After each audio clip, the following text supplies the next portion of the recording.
Kinerja.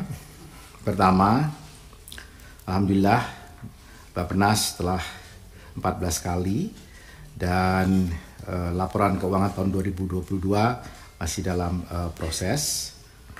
Kemudian yang kedua, hasil evaluasi akuntabilitas kinerja instansi pemerintah sekarang pada angka 82,51. Kemudian tingkat maturitas sistem pengendalian internal pemerintah pada level 3, indeks reformasi birokrasi pada nilai A. Kemudian untuk survei penilaian integritas oleh KPK, skor Bappenas adalah yang tertinggi di level kementerian. Dan jumlah rekomendasi BPK atas audit laporan keuangan Bappenas tahun 2021 dan 2022. Tahun 2021 ada 8 rekomendasi dan seluruh rekomendasi setelah ditindaklanjuti. Kemudian tahun 2022 6 rekomendasi sudah diterbitkan konsep LHP-nya dan sudah disusun rencana aksi tindak lanjutnya.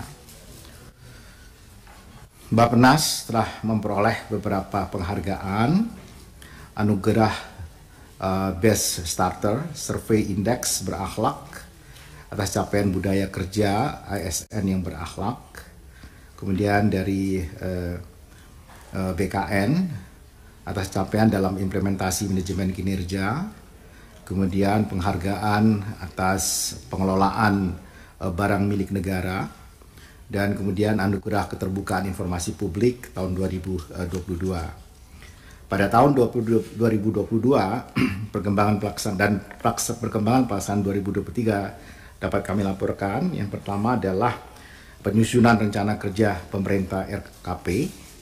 Tahun 2022 sudah diterbitkan hingga peraturan presiden. Dan perkembangan tahun 2023, penyusunan RKP tahun 2024 telah dilakukan dan menyusul itu peraturan Menteri Bappenas.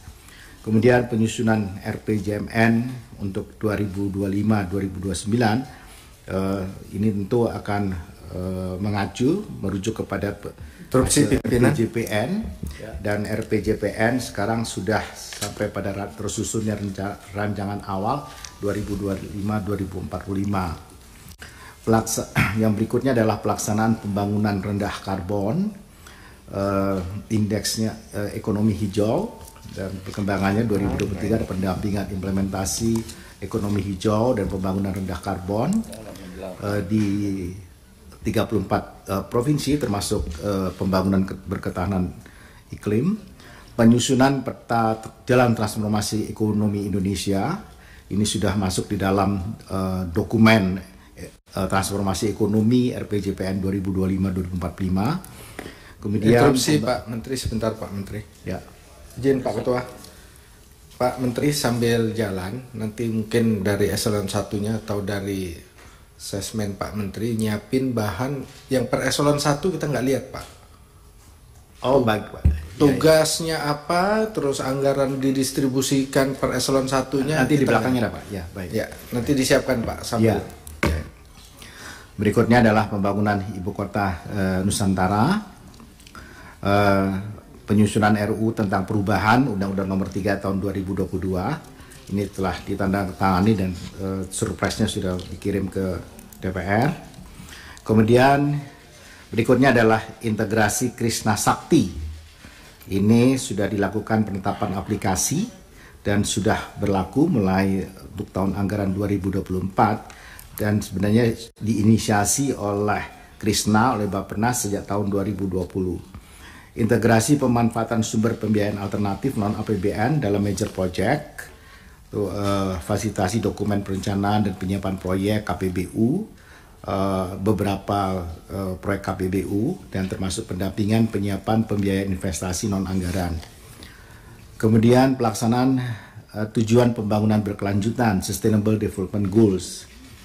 Pertama, Knowledge Hub dan pembiayaan SDGs inovatif, persiapan penyelenggaraan Indonesia SDGs Award, fasilitasi penyusunan rencana aksi daerah, dan untuk Geopark Indonesia telah dilakukan fasilitasi penyusunan 3 rencana induk pengembangan geopark di Dieng, Gorontalo, dan Natuna pengembangan dashboard pemantauan perencanaan geopark, peningkatan status geopark nasional Ijen, Maros, Pangkep, dan seterusnya. Kemudian penyelenggaraan UNESCO Global Geopark Youth Marine Camp di Belitung yang akan datang.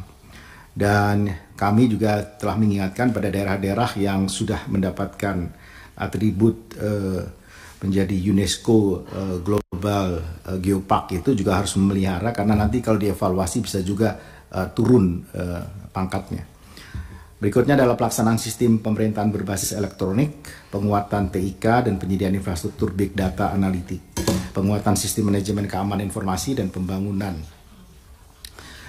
web RPJPN, koordinasi pelaksanaan Satu Data Indonesia, dalam hal ini penguatan ekosistem regulasi, penyusunan tata kelola big data pemerintah, dan interoperability data sektor prioritas. Kemudian penyelenggaraan G20 yang mengawal hasil presidensi G20 Indonesia, kemudian pembahasan blended finance dan upaya pemulihan melalui ekonomi hijau yang dilanjutkan di presidensial India melalui G20 Action Plan untuk mengakselerasi SDGs dan G20 High Level Principle on Life. Penyerapan anggaran tahun 2022 dan 2023, tahun 2022 sampai dengan 96,68%, dan tahun 2023 hari ini mencapai di angka 28,24%, karena ada beberapa kegiatan besar seperti dukungan penyelenggaraan Musrenbang RKP dan Musrenbang LPJPN baru selesai dan masih dalam proses pembayaran.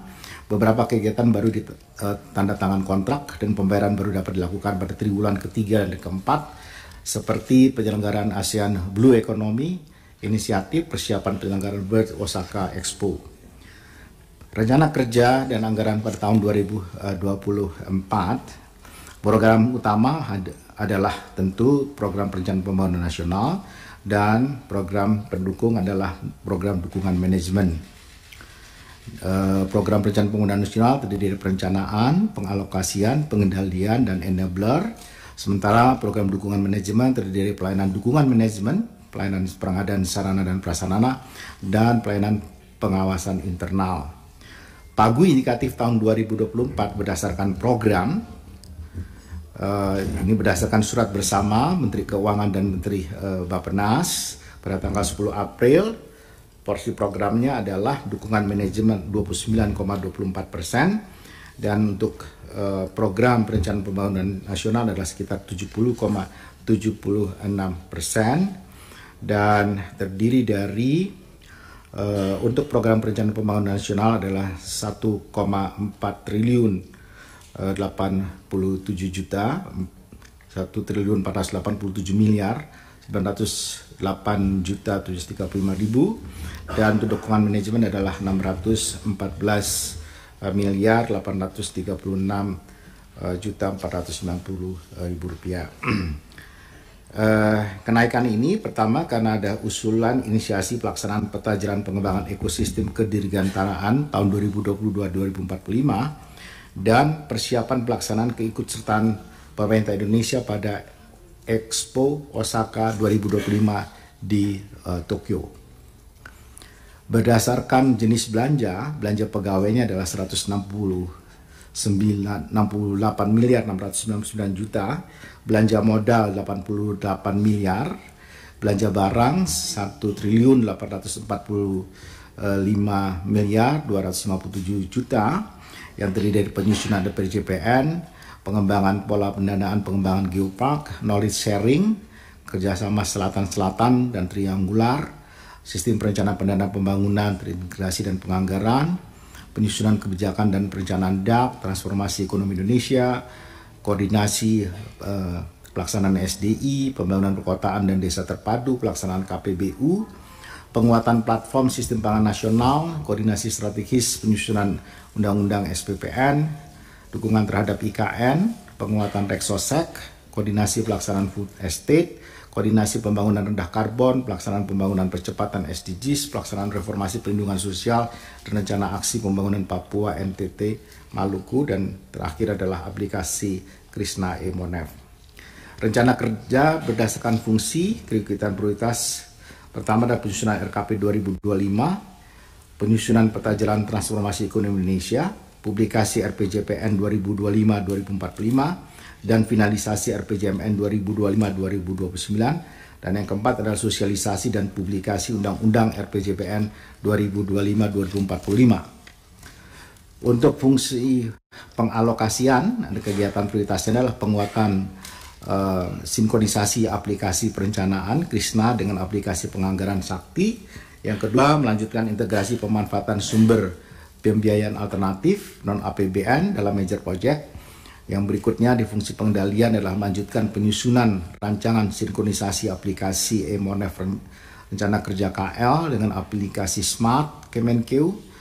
Yang kedua adalah pemantauan dan pengendalian pencapaian target major project. Yang ketiga, melakukan evaluasi pelaksanaan RKP tahun 2023 untuk memberikan masukan tema fokus pembangunan dalam RKP 2025.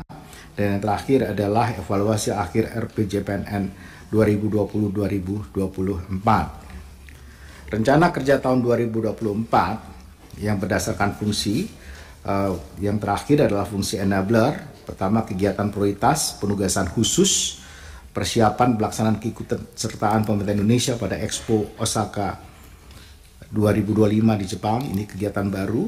Melanjutkan penataan dan penguatan pendamping pembangunan, penyusunan kebijakan dan perencanaan DAK, koordinasi pelaksanaan SDI, koordinasi pembangunan perkotaan dan desa terpadu, dukungan terhadap IKN, pelaksanaan pembangunan percepatan SDGs, rencana aksi pembangunan Papua, NTT, dan Maluku. Kemudian yang kedua adalah inovasi, modeling, usulan, inisiasi pelaksanaan peta jalan pengembangan ekosistem kedirgantaraan Indonesia 2022-2045. Ini juga kegiatan baru. Fasilitasi peningkatan institusi perencana yang berkelanjutan, pengembangan model kolaborasi lintas sektor dalam penanggulangan kemiskinan, pengembangan pola pendanaan pengembangan geopark, knowledge sharing kerjasama selatan-selatan dan triangular, penguatan platform sistem pangan nasional, koordinasi pelaksanaan food estate, dan pelaksanaan reformasi perlindungan sosial.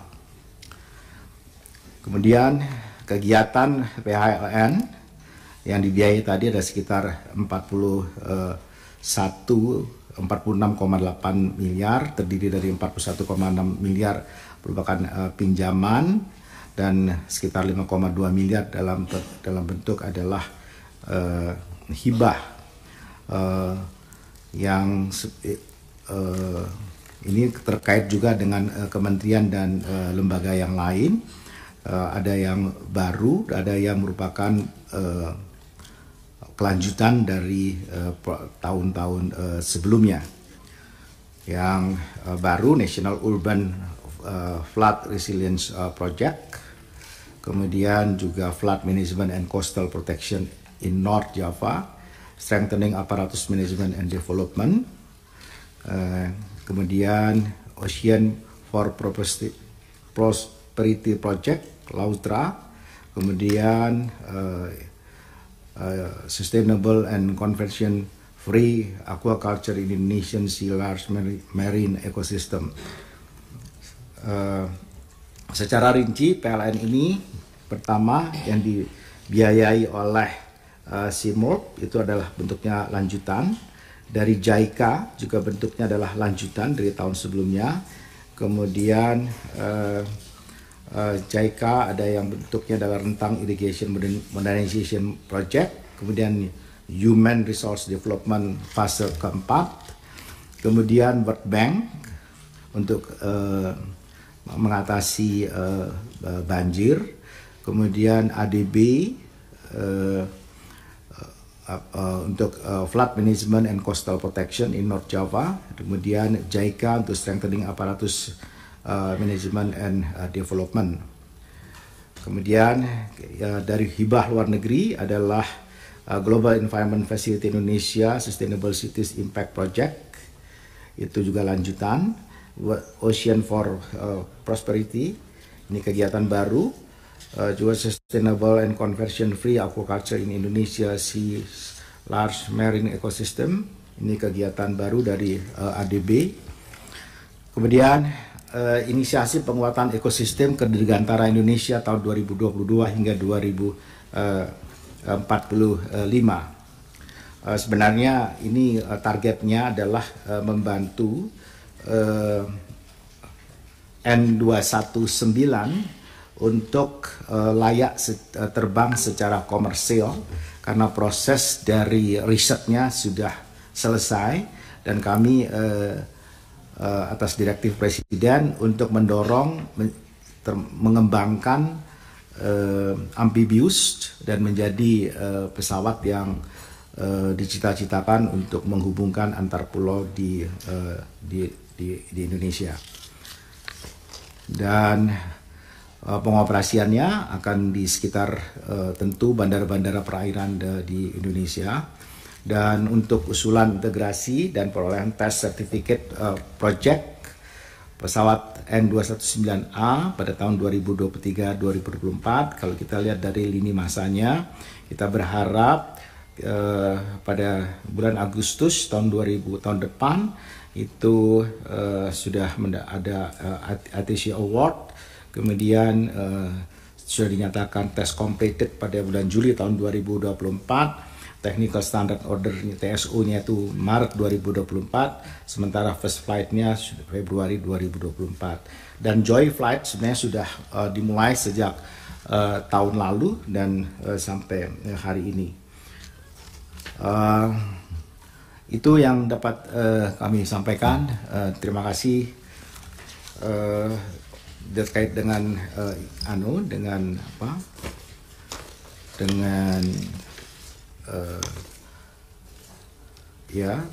N219.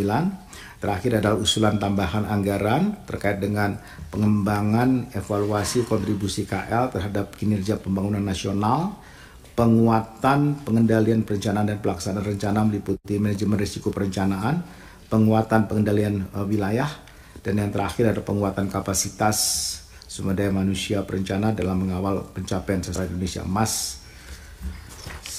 Total semuanya senilai 300 miliar. Terima kasih. Assalamualaikum warahmatullahi wabarakatuh.